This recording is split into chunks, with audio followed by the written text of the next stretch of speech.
La innovación distingue a los líderes de los seguidores. Con esta frase de Steve Jobs, les damos la bienvenida a este episodio en el que hablamos de la cultura de innovación que impulsa el cambio y el crecimiento.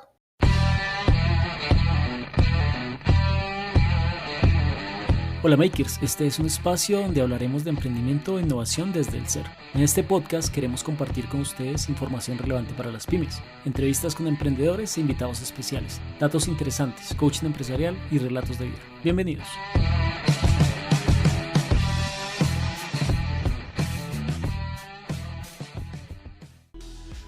Hola, hola Makers, bienvenidos, qué rico y qué chimba, qué bacano arrancar un nuevo episodio. Y para los que no son de Colombia y no saben qué es esas dos palabras de chimba y bacano, son palabras que expresan felicidad, son palabras que expresan alegría, son palabras que expresan como esa sensación de que wow, lo mejor para nosotros como Make Más. Es muy satisfactorio y muy emocionante arrancar a grabar otro episodio. Estamos trayendo gente de un alto nivel y lo estamos haciendo es porque tenemos una plataforma que estamos utilizando mucho, que es LinkedIn, que es nuestra red social hoy en día favorita, porque por ahí conectamos con profesionales, conectamos con personas que nos pueden aportar a este ecosistema, no solamente emprendedor, sino también profesional, laboral, de las personas, porque hemos podido hablar, interactuar con muchas personas. Y en este ejercicio consciente que venimos desarrollando, traemos un súper invitado hoy. Él es Carlos Andrés Paolini Rodríguez. Lo encontramos en LinkedIn. Él es ingeniero mecánico, especialista y magíster en innovación, con más de 5 años de experiencia en diseño y desarrollo de productos. Trabaja en una gran compañía, ayuda a otras empresas desde el tema de innovación, de competitividad. Hace un montón de cosas y pues durante su carrera profesional ha diseñado prototipos, liderado procesos de innovación, generar cultura de innovación, ha hecho un montón de cosas relacionadas al tema de innovación. Y pues nos dijimos, pues de qué vamos a hablar con Carlos Andrés, pues de innovación. Vamos a hablar en este episodio, vamos a hablar de cultura de innovación y cómo desafiar el status quo de estos paradigmas que tenemos los seres humanos o de estas creencias que hay veces como que no nos dejan avanzar. Así que Carlos, bienvenido. Muchas gracias por haber aceptado la invitación a este episodio de Makecast. ¿Cómo estás? Hola Alexis, muy bien, muchas gracias. Muchas gracias por invitarme. Creo que este es un espacio muy interesante y que el conocimiento y las experiencias son para compartirlas. Totalmente de acuerdo, y mira que una de las pasiones que tenemos nosotros acá cuando creamos nuestro podcast y cuando creamos podcast para otros es esa oportunidad que tenemos, y te lo decía hace un ratico fuera de micrófonos, es la capacidad que tenemos de recoger las experiencias y la educación y la trayectoria de una persona para ponerla al servicio de otros por medio de unos micrófonos y por medio de unos auriculares o por medio de unas plataformas como lo que son Spotify o YouTube o bueno, algunas otras que donde la gente nos escucha no solamente en Colombia sino en otros países. Así que Carlos, muchísimas gracias por haber aceptado la invitación. Y aprovechamos a nuestros invitados para poder escudriñar allá en su experiencia, en su conocimiento. Y pues hoy vamos a hablar de innovación, cultura, gestión. Y la primera pregunta que tengo, Carlos Andrés, para que empecemos a entrar en materia, es la cultura en las empresas, ¿cómo se genera? Y digamos que estamos centrados en la innovación, pero pues cultura es algo global, es algo grande. ¿Cómo has podido ver ese tema de la cultura organizacional o de innovación en las compañías? Pues la verdad me parece una muy buena pregunta, Alexis. Creo que la cultura siempre va ligada a una historia, ¿sí? Y la historia la cuentan siempre las experiencias que quedan en sus paredes, las experiencias que quedan en las personas antiguas, la experiencia que quedan en los líderes nuevos, antiguos. Es como todos esos artefactos culturales que ayudan a crear esas historias, que las recrean, y esas historias, esas costumbres se vuelven cultura. Entonces, por eso cuando llegamos a empresas que de pronto tienen una trayectoria muy larga, que tienen una trayectoria bastante fuerte dentro del el entorno, digamos, colombiano, es importante entender que esas personas que están allí son colombianos y que tienen esas costumbres, que tienen esas historias. No sé si has notado o no sé si han notado, muchas veces llegamos y vemos esa marca generacional y que en cierta forma la vemos como un problema, sino que es que tenemos una brecha generacional muy grande y eso no permite que las cosas salgan. Entonces es de pronto esas primeras preguntas que uno debería hacerse, bueno, pero ¿por qué no? Si estas personas antiguas son las que nos cuentan la historia de dónde viene de dónde viene la empresa, de dónde vienen esas costumbres, y estas personas nuevas, con ideas nuevas, con tecnologías nuevas, expuestos a otro tipo de experiencias, es donde se genera la co-creación y las ideas geniales. Imagínate que estoy terminando de leer un libro que se llama Los líderes comen al final, de Simon Sinek, y él en la última, ya me quedan unas poquitas hojitas, y habla de eso, de las generaciones, el de la X, de la Y y de la Z, de cómo los baby booms también, que están antes de la X, y cómo la Y, que son como los millennials, la X, la que está antes de los millennials, obviamente, que es como desde 1980, y como la generación Z, que sería como los centennials, que hoy yo los llamamos, pues todos traen, a pesar de que podamos ser como de una misma cultura, pues todos tienen unos patrones de comportamiento que aportan y no aportan a una organización. Y en otro podcast que escuché también hablaban de que habían 3 generaciones, que me gustaría también como ahora más tardecito tocar el tema, y era esos que son nativos digitales, ¿sí? Que esa sería una generación, los que son medianamente digitales, que serían como personas millennials, y los que nada que ver con lo digital, que todo eso se integra a una organización y que todo eso hace parte, pues, de que entre todos se construya cultura. ¿Cómo se maneja ese tema de las generaciones? ¿Cómo ves eso? Y que tú estás hablando ahí de esa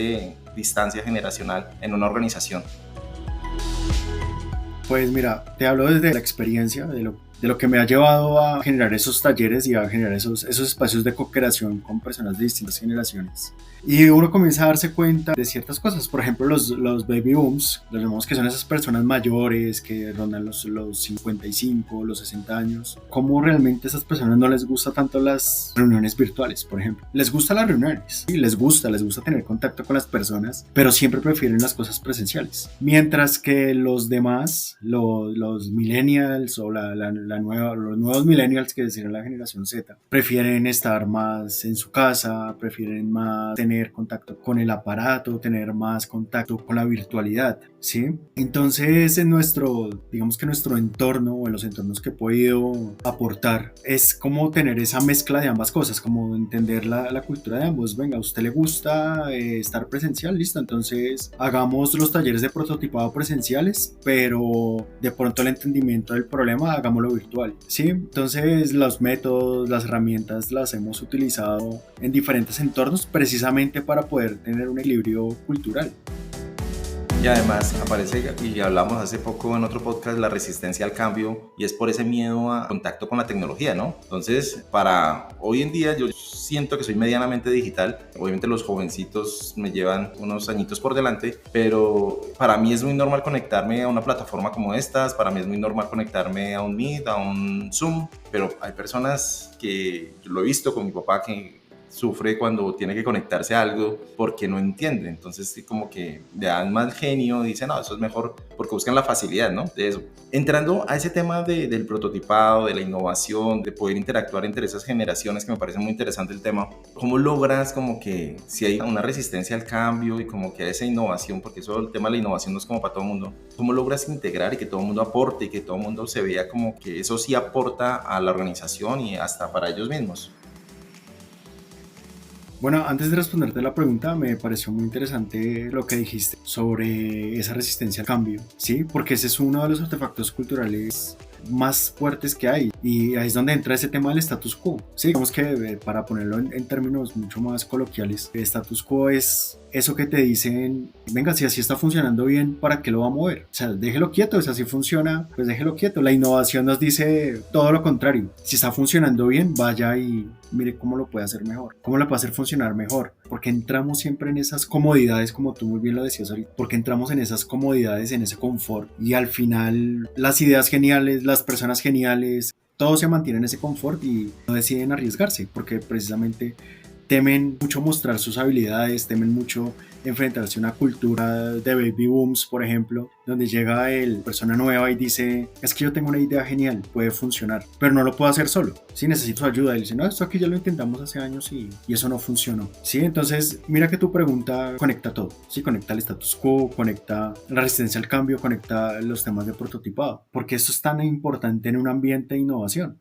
Primero es entender que todo puede ser mejor. Nunca vamos a encontrar la perfección. Eso es lo primero, ¿sí? Porque el día que encontramos la perfección, ahí lo dejamos, ¿sí? Lo segundo es que los espacios de prototipado son muy importantes porque son espacios seguros donde te puedes equivocar, ¿sí? Y generalmente cuando uno llega a una cultura, y lo he visto mucho en las empresas colombianas, es que no nos permitimos equivocarnos. Todo tiene que funcionar, siempre tiene que funcionar. Llegué alguna vez a una empresa donde me decían, es que aquí la palabra fracaso no la puedes decir, no se puede decir la palabra fracaso. Y yo decía, pero ¿qué? No entiendo, ¿no? Porque es que aquí no nos permitimos fracasar. Y yo le decía, entonces, ¿cómo vamos a innovar? Si nosotros no nos equivocamos, no lo vamos a lograr, no vamos a hacer nada diferente. Sí, entonces, por eso los espacios de prototipado son tan importantes, donde tú puedes controlar el error. Sí, no estamos diciendo, ven, vamos a equivocarnos y vamos a acabar con todo, sí, en una prueba. Sí, que a fin de cuentas es una empresa, ¿no? Y una empresa necesita sus recursos, ¿sí? Pero es importantísimo equivocarse. De hecho, estamos aquí en Spotify, ¿sí? Y Spotify dice, equivóquese rápido para aprender rápido, ¿sí? Y si miramos toda esa estructura de Spotify, ellos son así. Se equivocan rápido, pero ellos llaman algo que se llama el radio explosivo de control, ¿sí? Y es donde controlan esas equivocaciones. Entonces, digamos que desde mi experiencia lo que hemos hecho es eso, es generar esos espacios controlados, generar esos espacios donde las personas no teman equivocarse, y aún así es complicado. Tenemos un poco de papel, un poco de marcadores, palos de madera y bueno, probemos. Y aún así las personas temen equivocarse. Dicen, no, es que no se dan ese espacio al error. Entonces, conectándolo con la cultura, para hacer un cambio cultural hay que hacerlo de a pasos pequeños. Pequeños cambios, pequeños riesgos, pequeñas equivocaciones. Y mira que la cultura, por ejemplo, en Estados Unidos, en Silicon Valley, en todo ese tema donde están todos los startups, allá valoran cuando hacen, no sé, una rueda para inversionistas, miran el equipo, miran el modelo de negocio, pero una de las preguntas claves que hacen es ¿cuántas veces ha fracasado? Y valoran el fracaso porque saben que hay mucho aprendizaje. En cambio acá, como tú lo decías, en Colombia o en Latinoamérica, el fracaso se ve como que, uy, no, terrible, fracasó, o sea que lo señalamos, lo juzgamos, pero no valoramos el aprendizaje. Nosotros, por ejemplo, hemos fracasado un montón de veces, pero ahí seguimos y de aquí para atrás lo que hay es años de aprendizaje para no volverlo a cometer y sobre todo para poderlo colocar al servicio de otros por estas plataformas, con lo que estamos hablando, en mentorías, en charlas, en conferencias, en todo lo que desarrollamos. Ahí estamos colocando nuestra experiencia, nuestro aprendizaje para que otros digan, venga, no voy a cometer esos mismos errores. Aunque algunos otros pues lo hacen porque es su camino y es su decisión. Y otra cosa que te iba a contar y lo quiero atar es porque nosotros, una de las primeras cosas y que fracasamos, trayéndolo el tema de fracaso, fue que cuando arrancamos este cuento hace un par de años, digamos que estaba terminando la maestría en emprendimiento e innovación y el trabajo era hacer una consultoría en innovación y dijimos, no, pues acá encontramos la huaca, el mejor dicho, nos vamos a volver millonarios porque vamos a solucionarle a todo mundo un montón de cosas porque sabíamos de metodologías de innovación y preciso estábamos en tema de pasando la pandemia, muchas empresas fracasando, muchas empresas no sabían qué hacer y resulta que pues nos pegamos un estrellón tremendo por el tema de la cultura, porque muchas personas decían, no, pues es que yo sé que ahorita estoy fracasando, que no estoy vendiendo, que mi modelo de negocio se está viendo afectado, mi propuesta de valor, pero el status quo otra vez aparece como así son las cosas, así me ha funcionado, como por qué voy a cambiarle y como por qué voy a permitir que otras personas lleguen aquí a decirme qué es lo que tengo que hacer si es que esto ha funcionado bastante bien. Yo creo que esto pasa en unos mesecitos y volvemos a reactivar y para algunos funcionó, para otros pues desafortunadamente se quedó así en el tema del fracaso.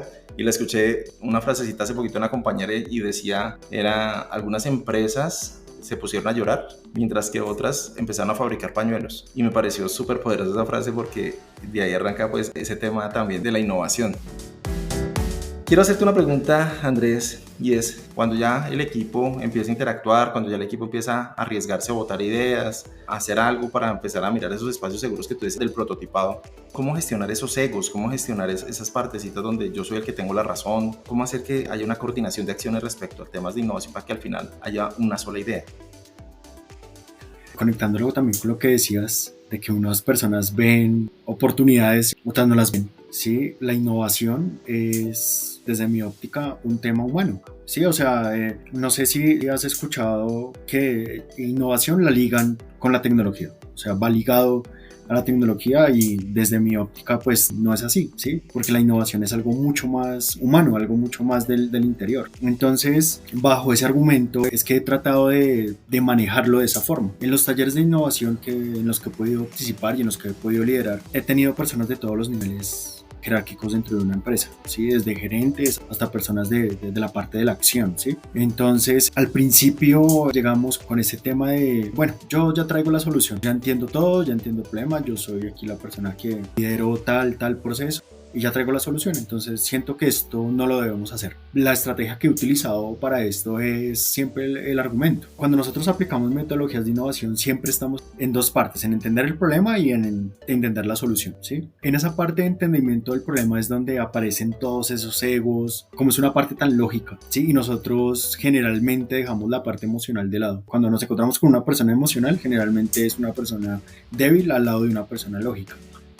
En esos talleres lo que hemos hecho es sensibilizar antes de, ¿sí? Entonces llevamos juegos que no se pueden resolver, o sea que al final la respuesta siempre va a ser el fracaso. Juegos donde si tú tienes que generar una solución, tienes que unirte con el otro, independientemente de lo que sea, tienes que apoyarte en él. Entonces, por ejemplo, utilizo un juego que se llama el teorema de Pitágoras. En ese juego lo que hacemos es que les explicamos el teorema de Pitágoras precisamente para que las personas que tienen como esas habilidades matemáticas y habilidades digan, no, aquí yo lo voy a lograr, aquí yo voy a sacar todas mis habilidades y voy a romperla, mejor dicho. Lo que hacemos es que les explicamos el teorema desde la fórmula, desde lo que significa el triángulo, bueno, en fin. Y les decimos, bueno, ahora usted tiene que explicarle esto a una persona que no puede escuchar, solamente le funciona el olfato, solamente le funciona el gusto. Ahora el otro grupo tiene que explicárselo a una persona que solamente puede utilizar el oído pero no entiende palabras, ¿sí?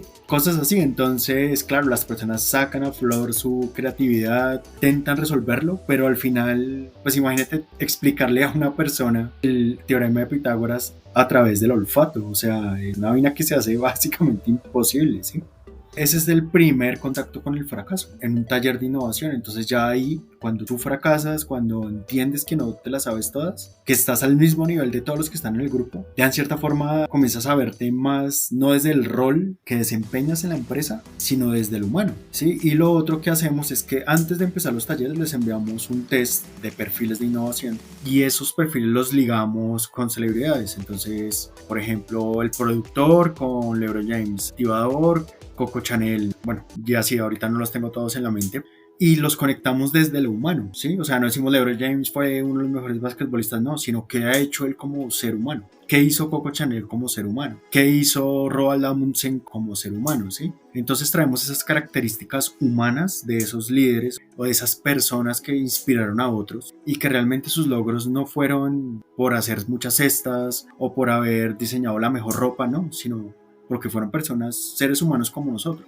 Entonces esa es la estrategia que se ha utilizado como para reducir precisamente esos egos, poner todas las personas al mismo nivel, enfrentarlas al fracaso desde el primer momento, conectarlas con otro ser humano. Y eso hace, Andrés, también que la manera de poder conectar a todas las personas desde sus diferentes perfiles, desde el que es líder al que es operario, cuando lo humanizas, pues el que es operario tiene la oportunidad de hablar y expresar sin miedo a que está el jefe o sin miedo a que es una persona que de pronto es influyente en la empresa, sino que puedo decir lo que se me ocurra y que eso puede ser pues al final una idea que aporte al proyecto pues macro. Hay algo que, y quiero que como conocer tu concepto, que siempre nos enseñan es como a pensar fuera de la caja. Nosotros acá, por ejemplo, trabajamos un concepto de también pensar dentro de la caja. Y esos son conceptos que los llevan a que nos salgamos de esas fijaciones, tanto estructurales como mentales, como organizacionales, que tenemos los seres humanos, volviendo al tema del status quo, y que hagamos cosas diferentes. ¿Cómo trabajan en la innovación? ¿Cómo la trabajas? ¿Cómo la acompañas? ¿Más desde fuera de la caja, dentro de la caja? ¿Cómo la evalúas? Pues depende de la cultura, ¿sí? Yo creo que cuando se empieza en una empresa donde su contacto con la innovación no ha sido muy frecuente, toca empezar desde dentro de la caja, ¿sí? ¿Qué podemos cambiar adentro? ¿Qué podemos cambiar adentro? ¿Qué podemos mejorar adentro? ¿Cómo podemos inspirar hacia adentro? Y ya cuando eso esté listo, ahí sí pensamos fuera de la caja. Sin embargo, si lo miramos desde tu óptica, que me parece muy interesante mirarlo dentro de la caja, cuando estamos dentro de la caja, también hay que pensar, o sea, quiero conectar esas dos cosas de una forma un poco filosófica, porque si estamos dentro de la caja para buscar una solución, también tenemos que buscar fuera de la caja, pero esa caja aún está dentro, ¿sí me van a entender? O sea, aún no estamos mirando soluciones afuera, sino estamos buscando soluciones adentro, pero aún así tenemos que arriesgarnos a mirar afuera, pero ese entorno aún está encerrado, ¿sí? Entonces, por ejemplo, cuando queremos innovar en los procesos, ¿sí? Ahí en cierta forma nos obligamos a mirar hacia adentro, ¿sí? Vamos a solucionar un problema adentro de la empresa, adentro de la consultoría, adentro de la tienda, pero para poderlo hacer aún así tenemos que mirar el entorno cómo lo está haciendo y eso nos genera nuevas ideas, ¿sí? Entonces en cierta forma cuando estamos dentro de la caja nos obliga a pensar o a mirar el entorno y traer ideas de fuera de la caja. Este episodio llega a ustedes gracias a MakeMass. En MakeMass transformamos la educación y el emprendimiento. Ofrecemos formación empresarial por medio de capacitaciones presenciales, virtuales y por WhatsApp con la estrategia de microlearning. En habilidades blandas, liderazgo, innovación, emprendimiento, coaching, ventas y más. Impulsamos a emprendedores con las habilidades y herramientas para hacer crecer sus negocios y fortalecer su presencia en LinkedIn, para posicionarse como referentes en su sector y la creación de podcasts de alta calidad para comunicar su mensaje. Visita www.makemax.co o déjanos un mensaje en los comentarios y agenda una cita. MakeMass, transformando líderes y emprendedores. Andrés, este tema realmente nos apasiona un montón, la innovación, porque nosotros trabajamos mucho en cambiar nuestras fijaciones, en cambiar esas creencias que hacen que las cosas tengan que ser como tienen que ser. Y tú lo decías al principio de este podcast, todo se puede desafiar, todo se puede cambiar, todo se puede mejorar, un proceso, no todo es tecnología, porque siempre también cuando hacemos mentorías nos dicen, no, la solución es el app, la solución es un nuevo software, la solución es automatizar tal cosa. Y sí, claro, eso facilita muchas cosas, mejore, reduce, de pronto hace que sea más eficiente en temas de dinero, en temas operativos, pero al final se puede innovar en cualquier cosita, ¿no? En cualquier vaina se puede innovar. Llevo esto a preguntar sobre las personas, y aquí en estos podcasts nos gusta hablar mucho desde la emocionalidad, y yo creo que en la innovación la palabra principal es miedo, y miedo al cambio, lo dijimos también al principio. ¿Y cuáles serían como esos tips? ¿Cuál es ese ABC para poder enfrentarlo? ¿Cómo lo ves en una organización? ¿Cómo debería empezar una empresa a generar una cultura de innovación o a generar esos cambios desde el baby booms hasta la generación Z, desde la persona que colabora con aseo general hasta el gerente general? ¿Cómo lo ves? Pues mira, muy chévere la pregunta. Desde mi experiencia, creo que en la cultura, en las empresas, generalmente, cuando toman la decisión de innovar, dicen, bueno, vamos a meter un método, vamos a meter una metodología, vamos a meter un paso a paso. Y bajo ese paso a paso es que vamos a romper el mercado, vamos a generar una solución totalmente disruptiva. Sí, y no sé si alguna vez has escuchado ese término que dice, no todo sale como uno lo planea. Sí, de hecho las personas hacemos planes y al final nunca salen como los esperábamos. Los resultados tal vez sí, pero nunca el plan sale como se hizo. Sí, entonces de hecho muchas veces cuando se plantea un método, un plan para hacer innovación, se presentan muchísimas cosas y cuando la cultura no está lista o está en ese aprendizaje, están incorporando ese artefacto, dicen no, esto no funciona, esto no sirve. No sirve, trajimos innovación y no nos funcionó, no es por este lado. En la innovación, el mundo se vuelve tan transparente que todo el mundo se adecua a los sonidos, se adecua a lo que ve, se adecua al entorno, ¿sí? No más del trayecto A al punto B, lo lleva y uno ni siquiera sabe cómo llegó, ni quiénes pasó, ni nada. Y en la innovación hay que romper eso, hay que romper esas transparencias para encontrar soluciones. Acá acabamos de romper una transparencia porque dijimos, no, es que los aviones. Entonces alguien dijo, ven, ¿y por qué no colocamos los vidrios en esos apartamentos más gruesos? Que yo he visto que lo hacen como para, o lo he escuchado, para aislar el sonido, o cuando alguien es músico, cómo colocan en las paredes esos aisladores para que no moleste con las otras personas. Y todo eso es innovación, y todo eso se dio del romper una transparencia que estaba ahí, pero que nadie otra persona lo había visto. Sí, de salirse de esa zona de confort, mira cómo tú lo dices, de entender este problema, o sea, de entender el problema, que para mí es una de las cosas más importantes en la innovación, entender el problema, entender qué es lo que se va a resolver. Y tú lo dices muy chévere, o sea, dices, mira, hay mucho ruido, que se genera mucho ruido o entra mucho ruido del exterior, bueno, hagamos algo, bueno, pensemos cómo hace un músico. Sí, entonces mira cómo comenzamos a conectar cosas que en cierta forma no se conectan, o que las personas generalmente no las vemos. Bueno, como un músico solucionaría el problema de un ruido del exterior. De hecho, esa es una de las herramientas que utilizamos en los talleres de innovación. ¿Cómo esto lo resolvería? Un tendero. Entonces, póngase los zapatos de un tendero. ¿Qué haría usted? Y mira que salen ideas súper interesantes cuando una persona toma la posición de otra, cuando hay ese ejercicio de empatía. Total, estamos acá grabando en vivo con Andrés, con Carlos Andrés, y resulta que empezamos a hablar de esto porque pasó un avión y interrumpimos la grabación, pero empezamos a hablar y nos empezó a generar innovación, y pues queremos extraer ese pedacito porque estábamos hablando de los tips para poder generar esa cultura de innovación.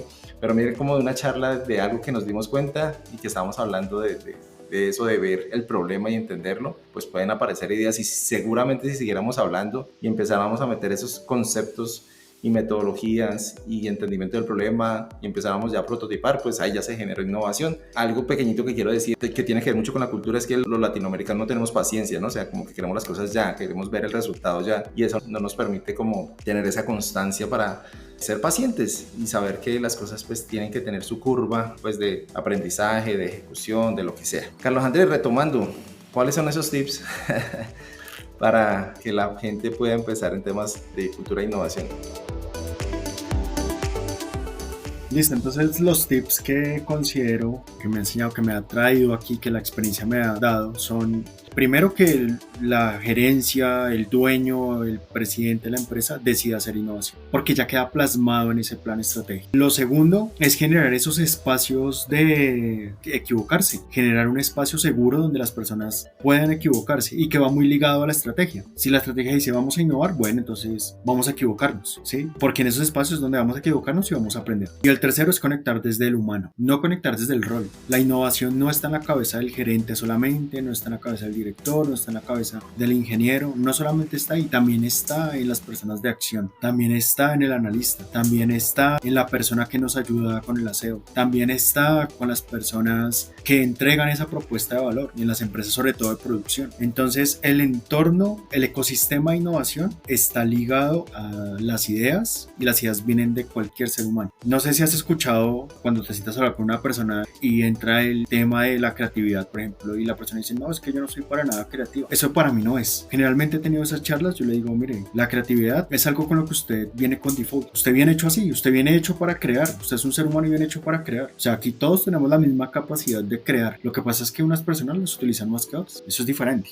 Que usted no haya utilizado su creatividad para solucionar los problemas, pues es diferente. Pero eso no quiere decir que usted no sea creativo. De hecho, algo que hablamos en las empresas precisamente para este tema de cultura es utilicemos la creatividad para solucionar los problemas cotidianos. La creatividad no solamente está para ir a hacer cosas realmente novedosas, para ser diferenciales, no necesariamente, pero usted sí puede solucionar un problema con creatividad. No, lo que pasa es que el computador está cojo y tú ves como una persona coge uno haya complicado, no, con un poco de cosas, llegó alguien y no, mira así, ya, o sea, y esas son las cosas que generan valor dentro de una cultura. Cómo los líderes promueven la creatividad para solucionar problemas. Entonces va muy ligado a esos espacios controlados de equivocarse. Y eso que acabas de decir de la creatividad es como una de las creencias más limitantes en temas de innovación, y donde la gente se echa para atrás porque lo que tú dice, no, yo no soy creativo, a mí sáqueme de ese grupo, yo la verdad no, a mí dígame qué tengo que hacer y yo lo hago. Pero no me atrevo, y es muy cierto, todos venimos a crear desde un almuerzo. Si tengo que hacer el almuerzo hoy, pues empiezo a pensar cómo lo hago diferente, o si tengo que hacer aseo en la casa, pues empiezo a pensar cómo reacomodo los muebles, cosas muy sencillas que para eso pues siempre, mientras que tengamos cerebro, pues va a estar una partecita ya creativa que pues en algunos libros y estudios dicen que es como esa parte derecha, hemisferio derecho del cerebro emocional, creativo, que no es racional ni lógico, sino que está más dado desde lo artístico, desde la parte de hacer cosas diferentes, de pensar diferente, pero al final todos lo podemos hacer. Lo que pasa es que vuelve a aparecer el tema del miedo, y entonces en esas sesiones de innovación donde tenemos un grupo de personas, hay muchas ideas que pasan por nuestra cabeza, pero uy no, qué miedo levantar la mano y decir, qué miedo opinar, qué miedo si estoy por virtual, qué miedo levantar la manito virtual y opinar algo porque me van a decir que qué idea tan tonta, que qué idea tan boba, que cómo se me ocurre decir esto, que usted quién quién es como para opinar. Un montón de cosas aparecen en nuestra cabeza que hace pues que no podamos colocar eso al servicio de los demás y que se genera una innovación escalonada, que nosotros lo llamamos así, y es que de una idea que puede ser muy básica puede salir otra idea mucho más grande, otra idea mucho más grande, y así es que se empieza a entrar como en un mundo divergente para luego entrar a ese mundo convergente donde ya empiezan a salir esas 2-3 ideas, que hay un montón de metodologías como esas de lluvia de ideas, bueno, un montón de metodologías que lo que hacen es que todo eso que la gente dice pueda centralizarse en 2-3 cositas para empezar ahí sí a pasar al siguiente paso. Carlos Andrés, y ya para ir cerrando este maravilloso podcast donde hemos venido hablando de innovación y desde la experiencia tuya obviamente liderando en grandes compañías sobre estos temas, ¿qué hacemos para que más compañías se sumen a que se arriesguen a meter innovación, a meter cultura de innovación dentro de sus compañías, a hacer que las cosas cambien? No solamente cultura organizacional, sino cultura general, porque es más desde nosotros que debe pasar cosas que esperando un programa gobierno o algo diferente.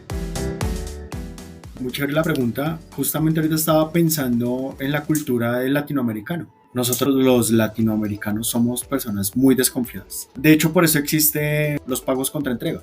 Eso no se ve en otra parte del mundo, no es normal verlo en otra parte del mundo. Eso es algo muy latinoamericano, ¿sí? Que si nosotros vamos a cambiar y vamos a dejar de ser desconfiados, no lo sé, ¿sí? Esa es nuestra historia, ¿sí? Lo que hablábamos al principio, es nuestra historia, son nuestras costumbres. Por alguna razón allá atrás somos desconfiados. El punto es cómo nosotros entendemos esa cultura, cómo nosotros entendemos esas necesidades y cómo comenzamos a desarrollar soluciones que se adapten a esas culturas. Entonces, para responder tu pregunta de una forma como más puntual, lo primero, entender esos problemas pero atados a esa cultura. Como, digamos, los gerentes dicen, bueno, tengo baby booms, tengo generación Z y tengo millennials. ¿Cómo utilizo los artefactos culturales de estas 3 generaciones y sacamos ideas geniales, sacamos soluciones geniales? ¿Cómo puedo utilizar la cultura colombiana y traerla aquí a mi empresa, esos artefactos culturales, y genero nuevas soluciones? De pronto el mensaje que nos gustaría llevar a personas de alto nivel, gerentes, presidentes, es: tratemos de entender primero el problema. Enamorémonos del problema, como decía el creador de Waze. Enamorémonos del problema, entendamos el problema y ya con eso seguro vamos a traer soluciones geniales.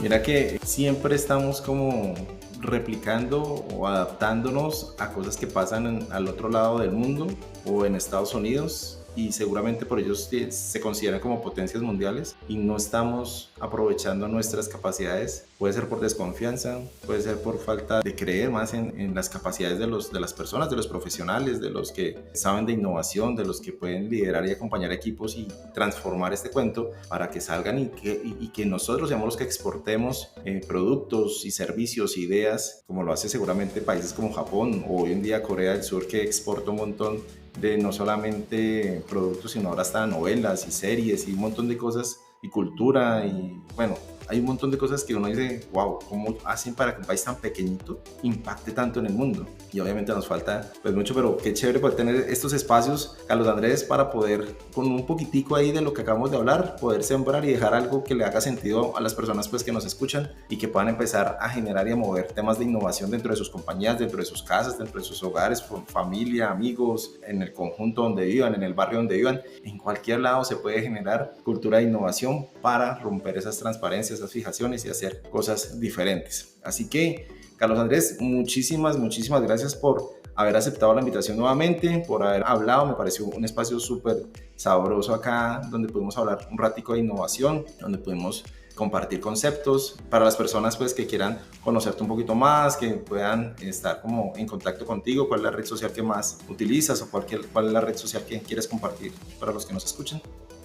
Bueno, Alexis, también agradecerte por el espacio. Fue muy interesante poder compartir estos conocimientos con ustedes, llevar esas experiencias. La red social que más utilizo es LinkedIn y allí me pueden encontrar como Carlos Andrés Pavolini Rodríguez. Perfecto, entonces Makers, lo logramos. Un nuevo episodio de Makecast. Nos encanta, somos muy felices cada vez que grabamos porque no es sencillo mantener el podcast al nivel que lo tenemos con los invitados que tenemos. Muchísimas gracias, Carlos. ¿Cómo quieres despedirte? ¿Cuál es ese mensaje que quieres dejarle a las personas pues, que nos están escuchando?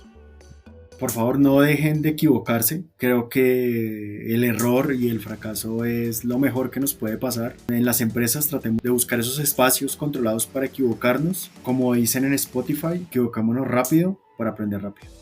Super. Maker, recuerden seguirnos en nuestras redes sociales en @makemas.co. Ahí seguimos generando contenido, no solamente los podcasts, sino algún contenido de valor también. Recuerde también nuestra página www.makemas.co, donde encontrarán todo lo que hacemos en Make Más. Y pues nos escuchamos y nos vemos en un próximo episodio. Bye bye.